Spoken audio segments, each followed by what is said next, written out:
Das Vergleichen ist das Ende des Glücks und der Anfang der Unzufriedenheit.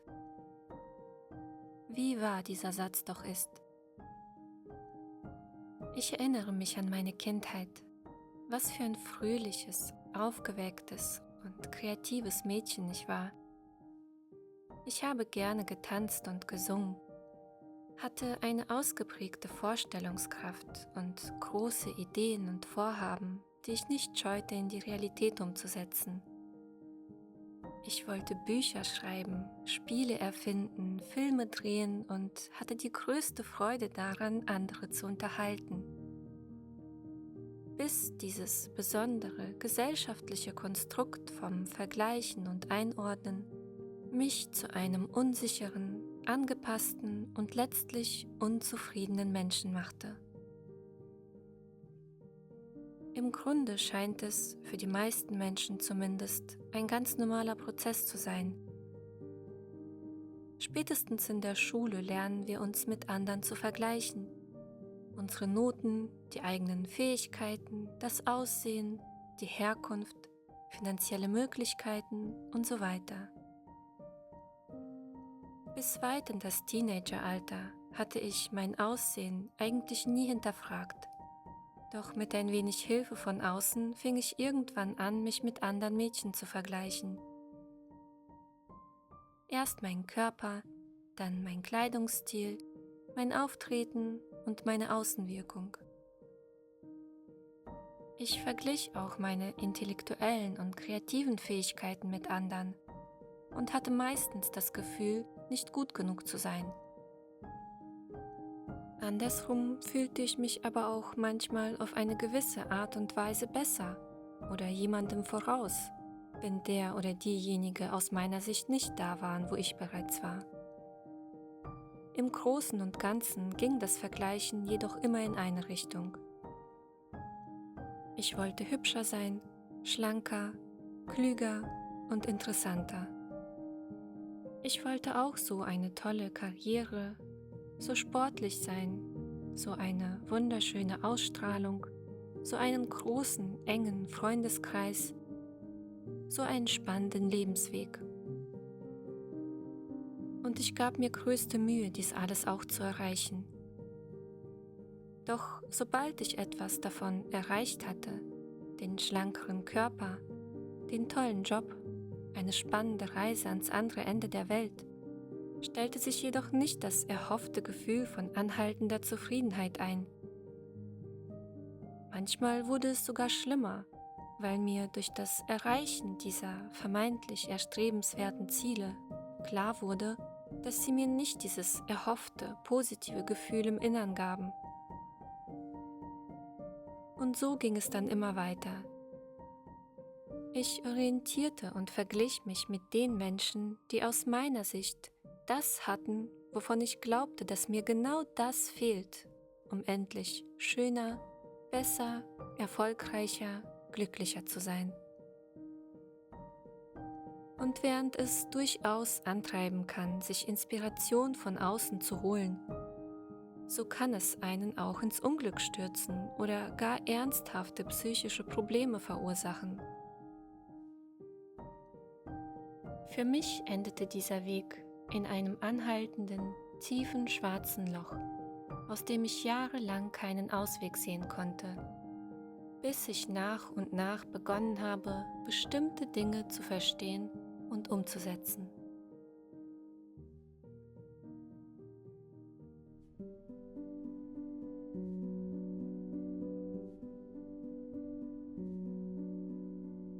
Wir alle sind unser Leben lang immer wieder im Vergleichen.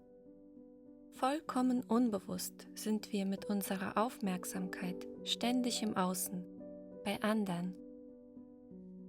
Und warum? Weil wir gar nicht wissen, wie es ist, bei uns selbst zu sein. Wir lernen von klein auf nach außen zu schauen, unsere Aufmerksamkeit auf das zu richten, was um uns herum geschieht. Wir lernen uns einzuordnen, uns in das gesellschaftliche Leben bestmöglich zu integrieren und Teil davon zu sein, was natürlich wichtig ist für das eigene Überleben. Unsere Verbindung zur äußeren Welt wird so immer größer und stärker, während die Verbindung zu unserer Innenwelt, zu der Welt, die eigentlich ausmacht, wer wir sind, die unsere natürlichen Fähigkeiten und Besonderheiten, unsere Neigungen und unsere größten Träume in sich verborgen hält, langsam aber sicher verloren geht. Niemand bringt uns bei, nach innen zu schauen. Und so verlieren wir die Verbindung zu uns selbst. Wir wissen nicht mehr, wie es sich anfühlt, mit der Aufmerksamkeit bei sich zu sein. Und ich meine nicht das, was als typisch egoistisches Verhalten abgestempelt wird, sondern eine gesunde Verbundenheit mit sich selbst, mit den eigenen Gefühlen, der eigenen Intuition, den eigenen ursprünglichen Neigungen und Wünschen. Anstatt dass wir mit dem Älterwerden im Leben ankommen, lernen, wer wir wirklich sind und wie wir unser kostbares Leben gestalten wollen, entsteht bei den meisten Menschen früher oder später Orientierungslosigkeit und das Gefühl, dass das Leben, so wie man es bis dahin gelebt hat, keinen Sinn mehr macht. Es ist paradox. Je mehr wir die Verbindung zu uns selbst verlieren, desto mehr streben wir danach, unseren Platz in der Welt da draußen zu finden. Wir versuchen uns selbst einzuordnen. Wir vergleichen uns mit anderen in der Hoffnung, unseren Platz zu finden. Dabei entfernen wir uns immer weiter von uns selbst, was letztlich in mangelndem Selbstbewusstsein, Neid, Eifersucht und schlussendlich in Unzufriedenheit endet. Es gibt keinen gesünderen, nachhaltigeren Weg daraus, als nach innen zu schauen. Wie das im Detail aussieht, mag für jeden unterschiedlich sein. Mein Weg daraus begann damit, dass ich mehr Zeit mit mir allein verbracht habe. Immer wenn möglich, habe ich mich von der Außenwelt zurückgezogen, um nicht dem permanenten Lärm im Außen ausgesetzt zu sein. Und damit meine ich nicht nur den anhaltenden Geräuschen, sondern vor allem auch den Stimmen und Meinungen anderer Menschen. Auf diese Weise konnte ich meine Aufmerksamkeit nach und nach mehr auf mich selbst lenken. So lernte ich mit der Zeit, durch die Stille im Außen, den Lärm in meinem Innern, meine eigenen Gedanken wahrzunehmen. Ich fing an, mir teils unangenehme Fragen zu stellen, wie: Warum mache ich das eigentlich? Diesen Job zum Beispiel. Wie geht es mir wirklich in dieser Beziehung? Für wen tue ich dieses oder jenes? Was tut mir eigentlich gut? Was würde ich tun, wenn ich vollkommen frei wäre? Und dann natürlich diese Fragen so offen und ehrlich wie möglich mir selbst gegenüber zu beantworten. Ich bin öfter spazieren gegangen, mehr in die Natur, in die Stille. Irgendwann habe ich komplett aufgehört fernzusehen, habe mir regelmäßige Auszeiten vom Handy, den ganzen Nachrichten-Apps und sozialen Medien genommen. Da ich zu dem Zeitpunkt im Grunde kaum Menschen in meinem Umfeld hatte, mit denen ich über all das sprechen konnte, habe ich in der Zeit viel gelesen, was mir ebenfalls auf dem Weg der Abkopplung von außen und wieder in die Verbindung mit mir selbst sehr geholfen hat. Ich habe einige dieser Bücher auf meiner Webseite verlinkt. Schau da gerne rein, wenn es dich interessiert. Nach und nach wurde ich mir allmählich klar über das eine oder andere in meinem Leben.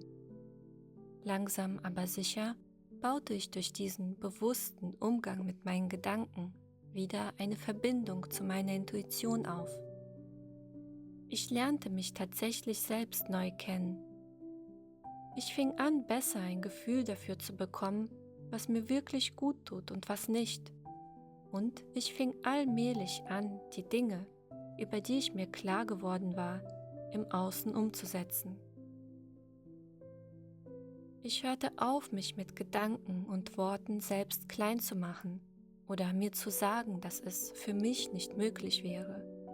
Stattdessen fokussierte ich mich darauf, was mir wirklich wichtig war und suchte nach Möglichkeiten, anstatt immer nur die Hindernisse zu sehen. Ein großer Punkt auf meinem persönlichen Weg war es auch, immer mal wieder mein Umfeld zu verlassen. Teilweise nur vorübergehend, teilweise aber auch komplett. Wenn ich so darüber nachdenke, dann war es eigentlich einer der größten Katalysatoren in ein selbstbestimmtes Leben, frei vom Vergleichen. Es macht nämlich einen großen Unterschied, ob du Menschen in deinem engen Umfeld hast, die dich immer wieder durch ihre Fragen und Aussagen klein halten, bewusst oder unbewusst, oder ob du diese ausbremsende, teilweise neiderfüllte oder manchmal auch nur sorgenvolle Energie kaum bis gar nicht in deinem Leben hast.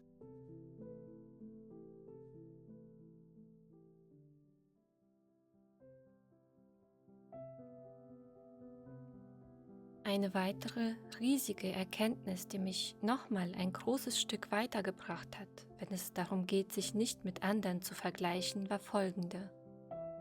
Wir wollen in der Regel nie exakt das, was andere haben, diesen bestimmten Job, genau dieses Aussehen, diesen Wohnsitz, dieses Leben oder was auch immer es sein mag, sondern wir wollen uns nur so fühlen, wie wir die anderen in diesem bestimmten Kontext wahrnehmen. Also erfolgreich, selbstbewusst und attraktiv, frei und unbegrenzt, voller Lebensfreude oder eben einfach nur wahrhaft glücklich und zufrieden. Ich habe oft genug die Erfahrung gemacht, dass genau das, was ich zuvor bei anderen beneidet habe und irgendwann im eigenen Leben hatte, mich ganz und gar nicht glücklich gemacht hat. Es kommt eben nicht darauf an, was wir im Außen haben, was wir sind oder wie wir aussehen, sondern wie wir uns innerlich fühlen. Ich weiß, dass gerade das so offensichtlich ist, dass das jedem eigentlich klar ist.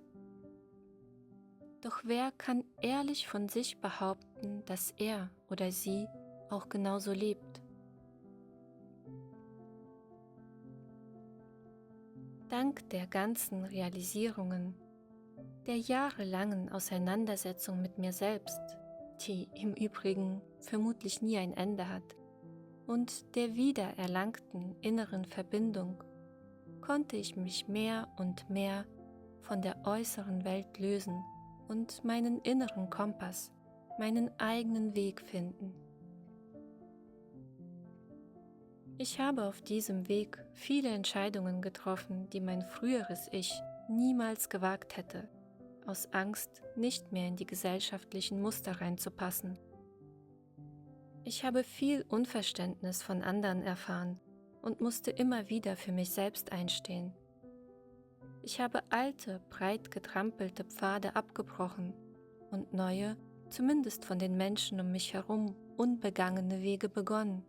Aber nicht, weil ich unbedingt etwas anders machen wollte oder irgendwie besonders bin, sondern weil ich einfach meinem Herzen folge.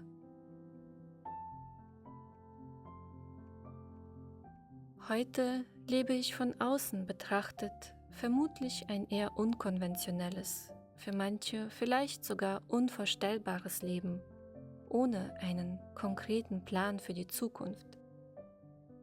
Dafür aber mit ganz viel Vertrauen in mich selbst und in das Leben. Gemeinsam mit meinem Mann leben wir gerade auf Reisen sozusagen. Wir führen ein ruhiges, unaufgeregtes Leben, in dem wir viel Zeit haben für die Dinge, die uns wirklich wichtig sind. Ich habe zwar kein festes Zuhause, keine Karriere, kein eigenes Auto, kaum materiellen Besitz, fühle mich aber nicht hinterher im Leben oder so, als hätte ich nichts erreicht. Ich vergleiche mein Leben nicht mehr mit anderen, denn ich habe verstanden, dass es mich nur davon abhält, mein eigenes, bestmöglichstes Leben für mich zu erschaffen. Und heute kann ich ganz ehrlich zu mir selbst sagen, dass ich trotz der ganz eigenen Herausforderungen, die so ein Leben mit sich bringt, dankbar und wirklich zufrieden bin mit dem Weg, den ich für mich selbst gewählt habe. Vielen Dank fürs Zuschauen. Ich hoffe, du konntest etwas aus diesem Video für dich mitnehmen. Lass es mich gerne in den Kommentaren wissen und abonniere den Kanal für mehr. Alles Liebe und bis zum nächsten Mal.